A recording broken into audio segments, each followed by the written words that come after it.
Umum mengetahui hari ini Baitul Maqdis berada di dalam kawasan jajahan rejim Zionis Israel. Begitu juga statusnya bagi Masjid Al-Aqsa. Dan pada hari ini banyak agensi pelancongan yang memasarkan pelancongan bersejarah untuk melihat dengan lebih dekat Masjid Al-Aqsa. Umum mengetahui para ulama sepakat bahawa haram hukumnya untuk kita berziarah ke Masjid Al-Aqsa pada ketika ia dijajah.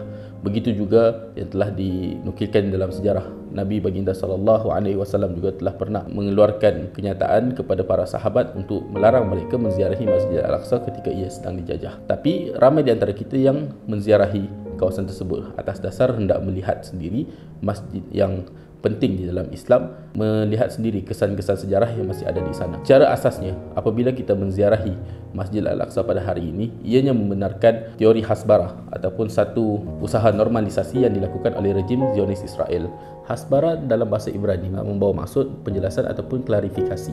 Tetapi bagi rejim Zionis Israel, hasbarah tidak lebih sekadar satu perancangan yang tersusun untuk menunjukkan bahawa Israel tidak bersalah dan Israel berada di pihak yang benar dalam kes perebutan tanah di antara Palestin dan Israel. Ada yang menulis Zionis menduduki Palestin kerana rules of absence. Rules of absence adalah satu peraturan bahawa tanah yang kosong diduduki oleh satu kawanan ataupun satu kaum, kemudian mereka menduduki tempat tersebut dan membina pentadbiran sendiri. Tetapi di dalam kes Palestin, rule of absence tidak terpakai sama sekali. Sebelum kedatangan rejim Zionis ataupun ideologi Zionis ke tanah Palestin, tidak lebih daripada 5% warga Yahudi yang duduk dan tinggal bersama dengan kaum muslimin dan hidup dalam aman damai. Tetapi apabila datangnya ideologi Zionis Israel ini, kaum muslimin terpaksa melarikan diri daripada kawasan-kawasan yang mereka tinggal, dan kemuncaknya adalah apabila Zionis Israel melakukan kacau bilau dan mengakibatkan peristiwa Nakbah pada tahun 1948 yang mengakibatkan ramai kaum muslim yang lari daripada